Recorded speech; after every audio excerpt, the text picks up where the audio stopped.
Halo, assalamualaikum warahmatullahi wabarakatuh. Berkat Tuhan mengalir atas hidup kita semua. Semoga semua makhluk hidup bahagia. Bagaimana kabarnya hari ini? Oke, pasti bergembira. Sehat selalu. Itu doa saya buat kalian semua. Dan sekali lagi banyak sekali telepon masuk mengatakan Miss calling visa, Miss calling visa, boleh nggak? Boleh, tapi ingat calling visa itu proses lewat PT. Saya tidak tahu kalian ada di mana. Calling visa itu kebanyakan kalian sudah bisa bahasa atau kalian sudah pengalaman, maka kalian bisa calling visa. Tapi tetap dokumen-dokumen itu harus dimasukkan PT ya Mbak ya. Karena saya sendiri tidak tahu ya bagaimana prosesnya di Indonesia. Tapi nih yang non. Ini perhatian buat kalian yang non ya.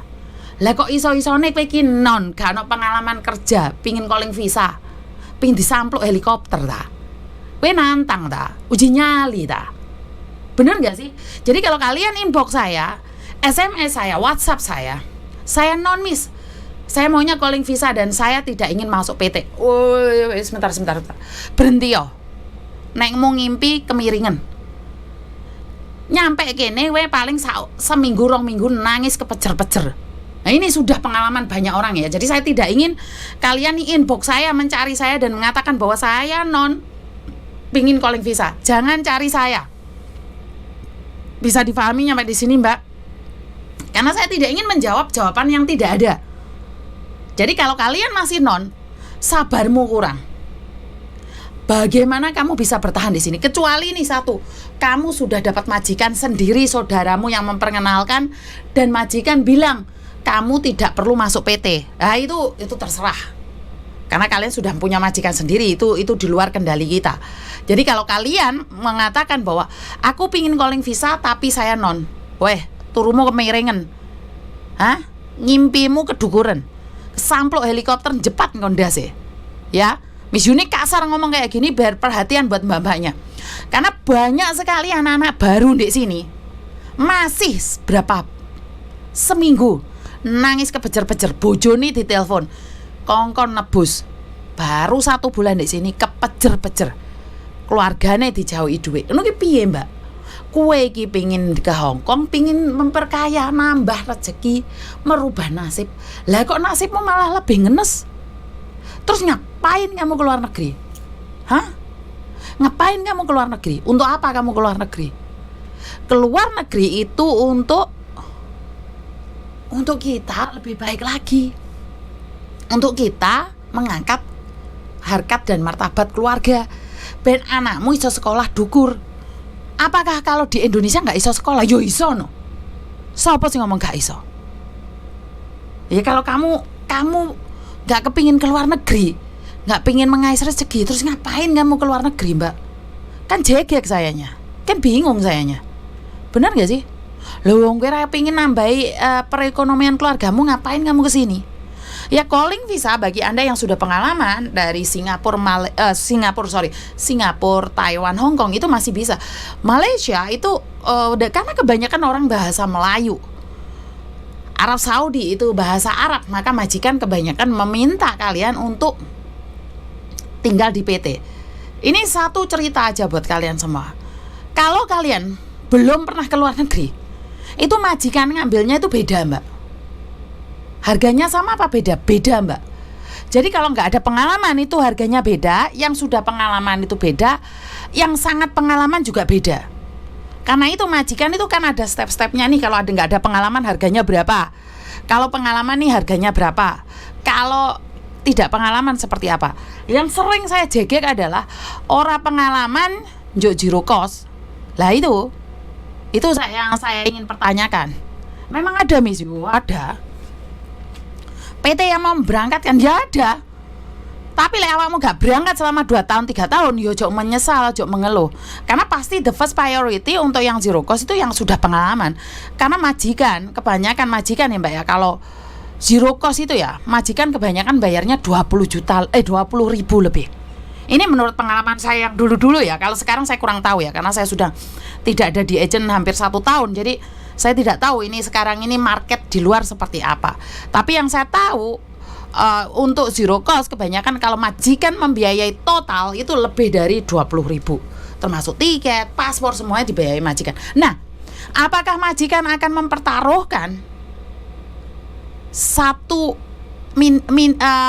nominal ini untuk mendapatkan cece. Yang saya dengar ini deh, oke lah, aku bayar 20, 25. Lah nyampe di sini apakah jaminan cecenya akan bertahan? Yo ora ono sing iso kayak jaminan, Mbak.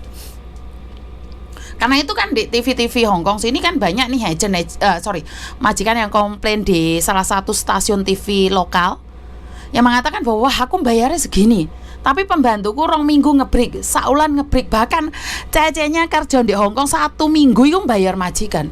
Apakah boleh? Yo boleh no. Ya peraturan nih.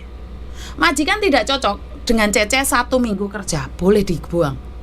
Begitu juga dengan cece nyampe Hong Kong sedino gak cocok, oleh metu oleh. Dengan satu syarat, kowe kudu bayar majikan. Nah, bener gak? Jadi banyak majikan yang kemarin komplain karena apa? Dari cece itu bekerja 1 minggu 2 minggu ngebreak, bayar majikan. Majikan mari ngetone duit wokeh, nomor 1, nomor 2 cek bayari awakmu tiket. Karena itu kan kemarin saya dengar sibuk sekali memiting-mitingkan pemerintah dan beberapa asosiasi khususnya untuk mengambil jalan tengah. Saya pribadi masih belum tahu nih keputusan terakhir seperti apa, tapi yang saya tahu sampai hari ini tetap mengatakan bahwa tiket masih harus majikan yang bayar. Dan yang di luar sana yang terjadi adalah dari kasus-kasus seperti ini banyak sekali majikan rewel. Kok iso Miss? Iyo lebih ya Miss, lah nyatane gak nyolong diarani nyolong. Sing foto udo ya dimasukno kantor polisi. Dan majikan sekarang itu sudah tahu tentang data ganda ya Mbak. Banyak majikan itu sudah tahu tentang data ganda, bukan janda-janda, data ganda. Jadi banyak majikan ini, kemarin ada salah satu anak buahnya Koko Thomas itu ngomongnya, waduh terbang Indonesia saiki wangel lho balik mrene butuh ini butuh itu. Langsung majikan ngomong, apa arek kuwi kena data ganda, apa dek tahu masuk Hong Kong dengan data palsu ngene-ngene. Jadi majikan ini sudah asumsinya nggak jelas, karena mungkin terlalu banyaknya cece yang punya data ganda. Dan isu ini tidak pernah terangkat ya. Isu ini tidak pernah ada yang mengungkapkan bahwa sebenarnya cece-cece yang ada di Hong Kong ini struggling dengan apa yang terjadi dulu. Karena PT yang memberikan nama palsu, atau PT yang ubah tahun lahir, atau PT yang mbuh kono mau. Jadi banyak cece-cece yang struggling, bahkan nggak bisa renew, bahkan tidak bisa bekerja lagi di Hong Kong. Nah karena itu di KOPAPE waktu apply visa di Hong Kong Immigration, pasti Hong Kong Immigration menanyakan nih, kalian itu pernah ada kasus nggak? Kalian pernah ini nggak? Seperti yang saya upload di Facebook saya yang mengatakan bahwa harus ada kapan kasusnya selesai, bagaimana kasusnya bisa selesai. Jadi buat teman-teman yang ada di Hong Kong lebih berhati-hati lagi. Dan buat mbak-mbaknya yang non, sekali lagi ini yang buat mbak-mbaknya yang non, tolong kondisikan.